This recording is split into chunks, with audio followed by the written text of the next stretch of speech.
Hi guys, you finally made it to my channel. Welcome to the channel. Today's video is going to be about lossless audio streaming and which companies are offering the service today. So you might remember from one of my other videos that in February 2021, Spotify actually announced that they were finally, after all this time, going to be offering us lossless audio streaming. Spotify are going to be calling this service Spotify Hifi, and it's going to be launching in 2021. I heard about this a few years ago, and a few years later, Spotify finally announced that Hifi is coming to the platform, which is a bit late, but that's good. And now it has been spotted out there in the wild. There is a guy on Reddit, and they basically found an image of the Spotify Hi-Fi logo within the app, and apparently they tapped the icon loads of times and then it glitched and then Hi-Fi popped up. It does look like it's going to be coming very soon. Now, you might have seen the news in the last week or so. Apple Music have released a statement saying that spatial audio is going to be coming to the platform, and 75 million songs, or more than 75 million of their songs, are now going to support lossless audio. Here's the best bit. What's the additional cost? Zero. I have to say I'm very surprised out of Apple, because Apple usually target the more premium end of the market. You would expect Apple to be pricing higher than other brands, that much more for extra quality, and not just for extra quality, but extra features as well with this spatial audio format. Apple Music is making its biggest advancement ever in sound quality. Listening to a song in Dolby Atmos is like magic. So Dolby Atmos referring to one of the spatial audio formats that's out there. The music comes from all around you and sounds incredible. Now we are bringing this truly innovative and immersive experience to our listeners with music from their favorite artists like J Balvin, Gustavo Dudamel, Ariana Grande, Maroon 5, Casey Musgraves, The Weeknd, and so many more. To be honest, none of those guys are to my taste, but okay. Dolby Atmos. So, is it the real deal, guys? Or is it just a little bit wishy-washy? Well, if you think about what it does, traditional surround sound audio, it's 2D almost. All the speakers are on one plane. They're at ear level and they're all around you. This is our typical Dolby 5.1. But what 3D audio formats try to do, they try to give you a sense of height as well as width to the soundstage. So we're getting a 3D sound. And yeah, I've had Dolby Atmos in my house before, height mounted speakers, and there is a difference, but the content has to be there as well. It is actually improving over the years, but it's still not mainstream enough yet, in my opinion. However, now Apple Music supports Dolby Atmos, I imagine it's going to be a lot more mainstream than it was in the past. So yes, by default, Apple Music is going to be able to play Dolby Atmos tracks on all AirPods. So if you own a set of AirPods, Beats headphones, if it has either the H1 or W1 chip inside, and this is a bit weird, the iPhone, the latest iPhones, iPads, and Macs are also going to support this Dolby Atmos. Now, is that a bit gimmicky? Perhaps. Because how are you going to get the real Dolby Atmos 3D effect from two speakers? I've heard things make the effect up before, but it's never as good as the real thing. So yeah, just take that with a pinch of salt, in my opinion. So you might be wondering, if you have Apple Music, how are you going to know if something comes with Dolby Atmos and if you can enable it? Well, there's going to be some sort of badge on the music detail page, which I'm showing you now.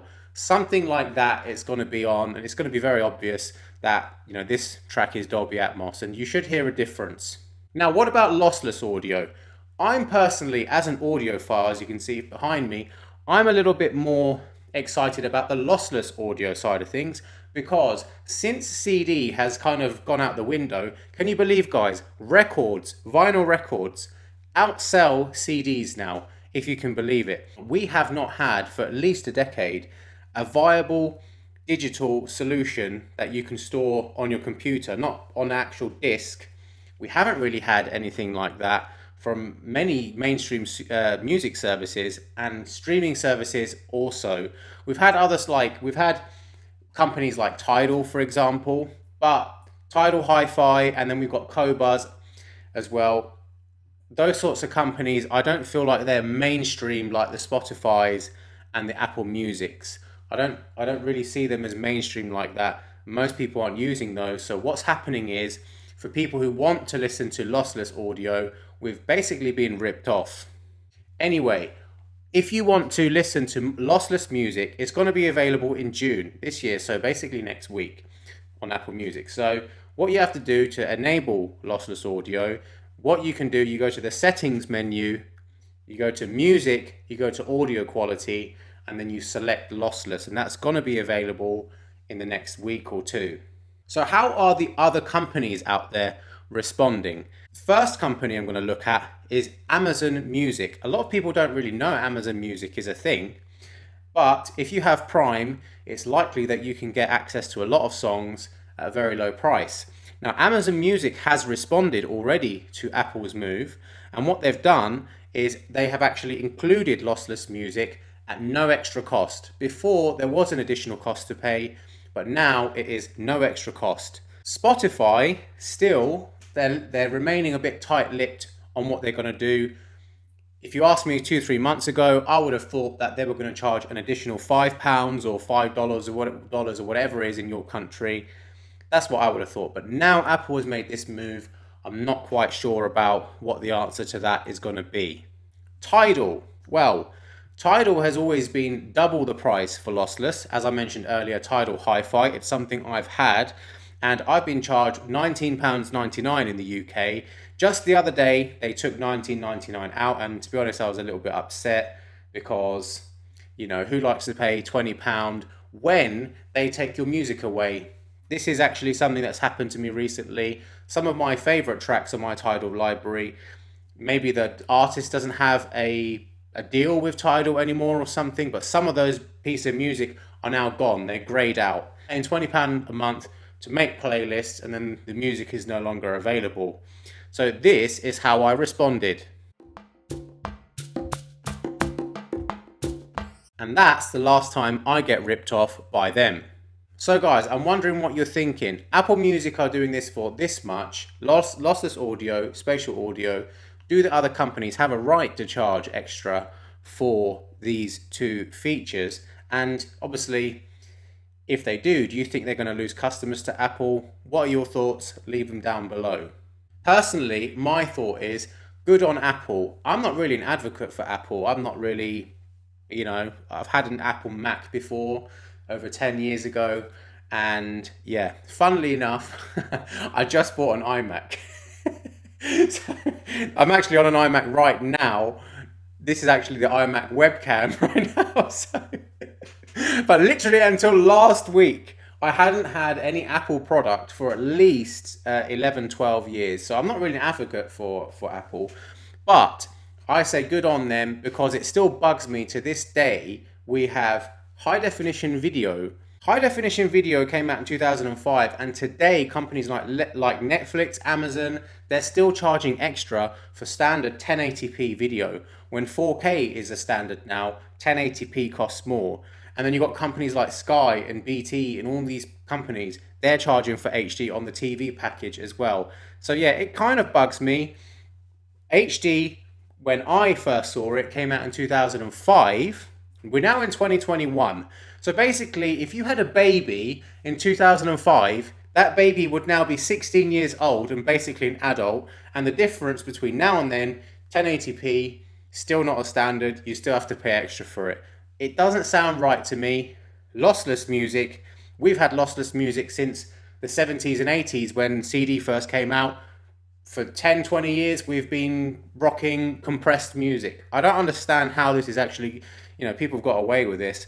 But thank God it looks like we're at the end of the tunnel now. So yeah, I'm going on a tangent here.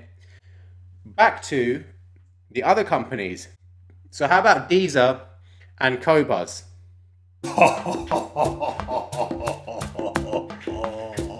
Honestly, guys, who actually uses Deezer and Cobuzz? I tried these services, must be in 2014, 2015, and I didn't really get on very well with them because they were what were one of the only companies that offered lossless, which I was interested in. They didn't have much of the music I wanted.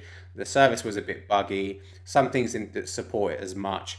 And yeah, I mean the thing about Spotify is that with Spotify, it's the new music feature that you discover new music. I think that's a really powerful feature of Spotify, and I think a lot of other companies they haven't kind of grasped that yet. That's where Spotify's that's their USP, that's their unique selling point in my opinion compared to other companies.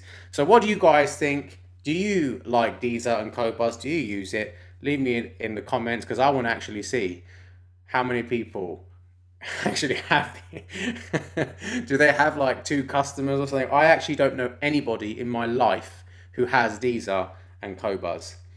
Anyway, on that note, I'll see you in the next video. Take it easy. I'll see you next time.